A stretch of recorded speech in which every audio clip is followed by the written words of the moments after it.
Chapter 6. Is the weather good for fishing?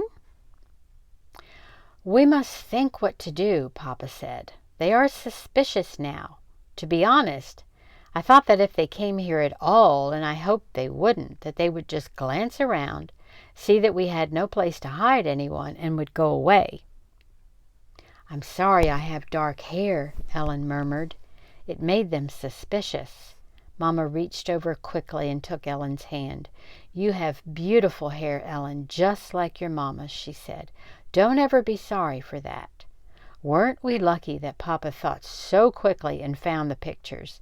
And weren't we lucky that Lise had dark hair when she was a baby? It turned blonde later on when she was 2 or so. In between, Papa added, she was bald for a while. Ellen and Anne-Marie both smiled tentatively. For a moment, their fear was eased. Tonight was the first time Anne-Marie realized suddenly that Mama and Papa had spoken of Lise.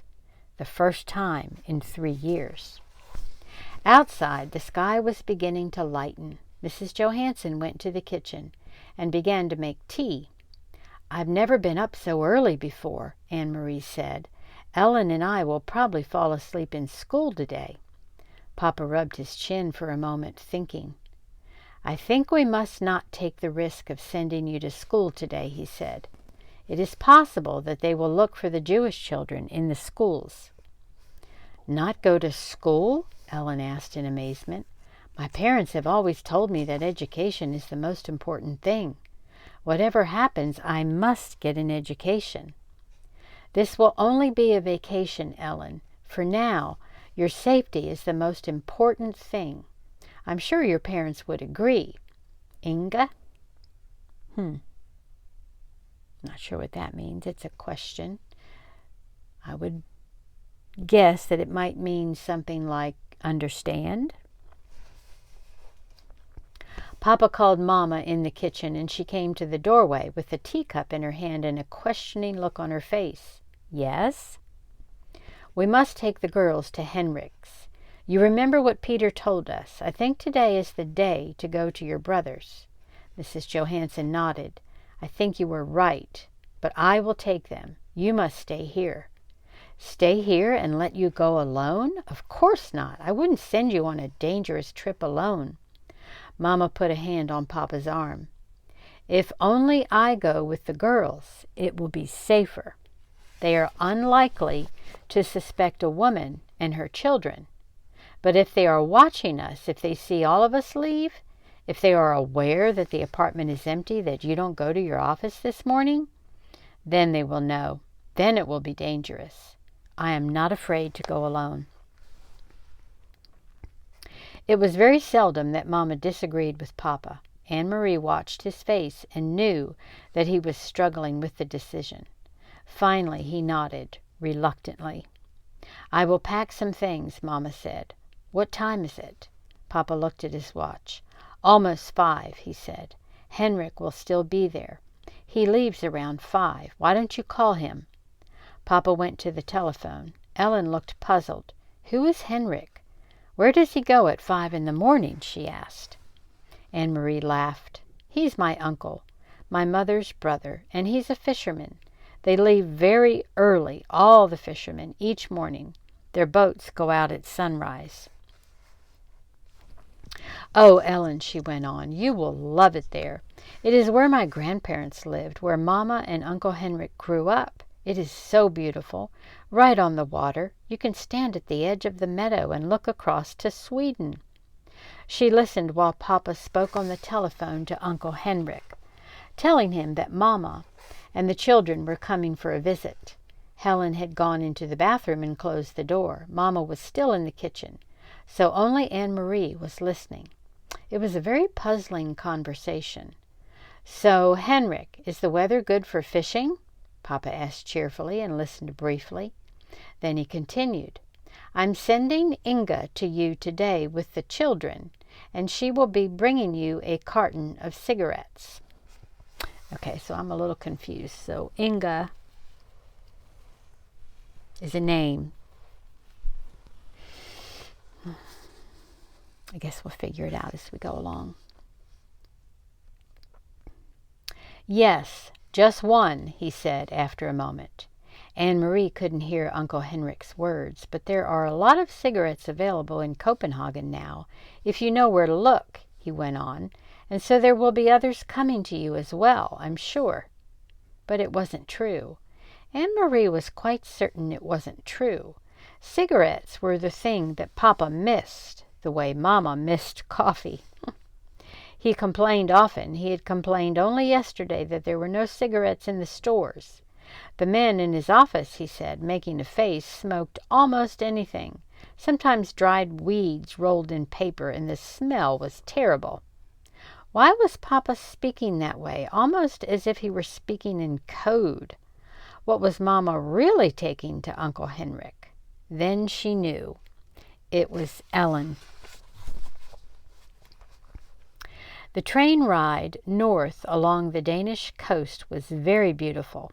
Again and again they could see the sea from the windows. Anne-Marie had made this trip often to visit her grandparents when they were alive, and later, after they were gone, to see the cheerful, sun-tanned, unmarried uncle whom she loved. But the trip was new to Ellen, who sat with her face pressed to the window, watching the lovely homes along the seaside, the small farms and villages. "Look!" Anne-Marie exclaimed, and pointed to the opposite side. "It's Klampenborg and the deer park. Oh, I wish we could stop here just for a little while." Mama shook her head. "Not today," she said. The train did stop at the small Klampenborg station, but none of the few passengers got off. "Have you ever been there, Ellen?" Mama asked, but Ellen said no. "Well, someday you will go.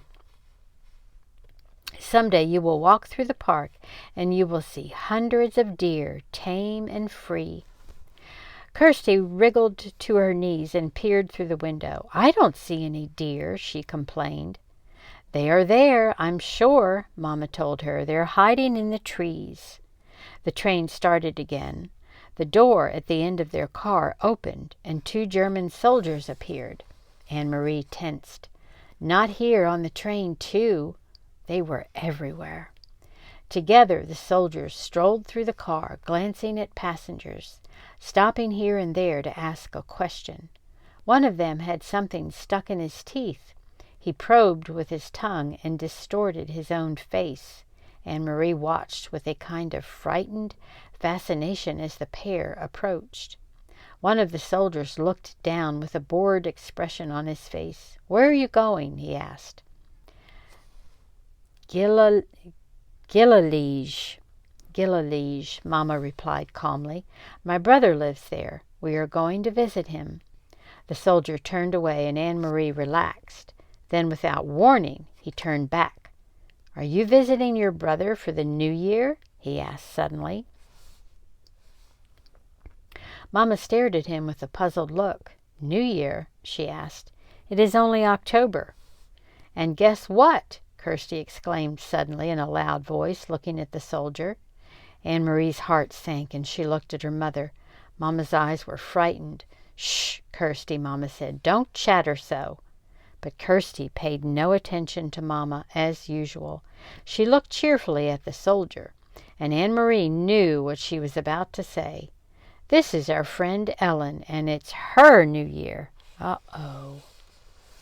Uh-oh. Oh, wait a second. Did she actually say that? Oh, no.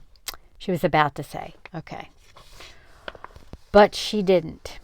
Instead, Kirsty pointed at her feet. "I'm going to visit my Uncle Henrik," she chirped, "and I'm wearing my brand new shiny black shoes." The soldier chuckled and moved on. Anne-Marie gazed through the window again. The trees, the Baltic Sea, and the cloudy October sky passed in a blur as they continued north along the coast. "Smell the air," Mama said when they stepped off the train and made their way to the narrow street. "Isn't it lovely and fresh? It always brings back memories for me." The air was breezy and cool and carried the sharp, not unpleasant smell of salt and fish. High against the pale clouds, seagulls soared and cried out as if they were mourning. Mama looked at her watch. I wonder if Henrik will be back yet. But it doesn't matter. The house is always unlocked. Come on, girls, we'll walk. It isn't far, just a little under 2 miles. And it's a nice day. We'll take the path through the woods instead of the road. It's a little longer, but it's so pretty. Didn't you love the castle when we went through Helsingor, Ellen? Kirsty asked.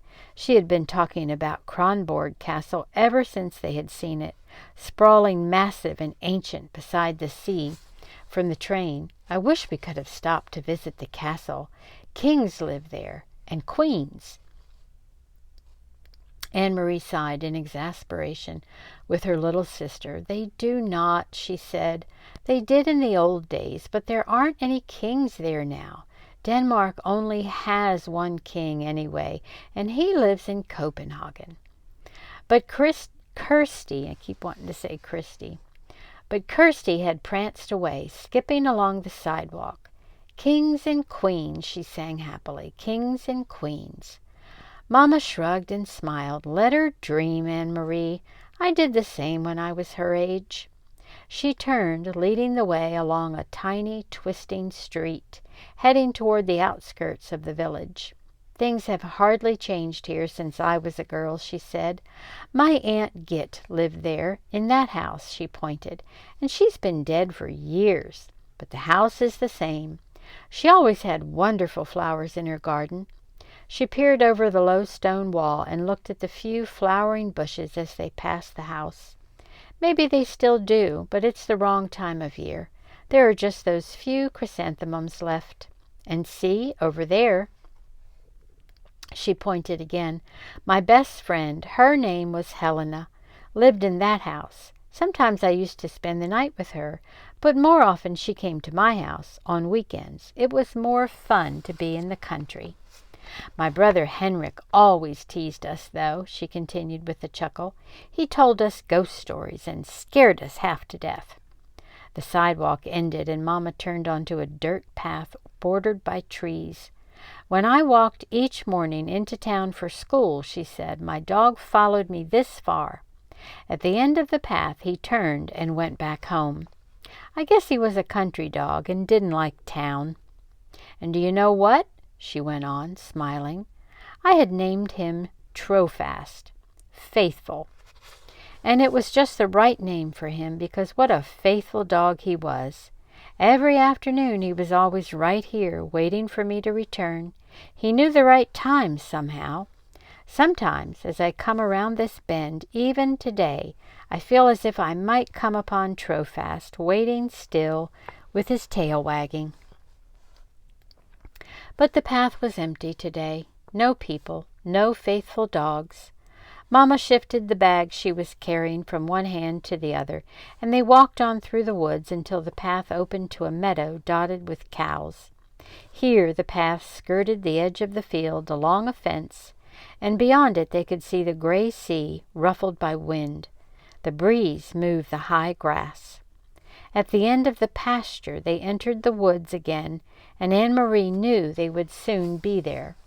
Uncle Henrik's house was in a clearing beyond these woods.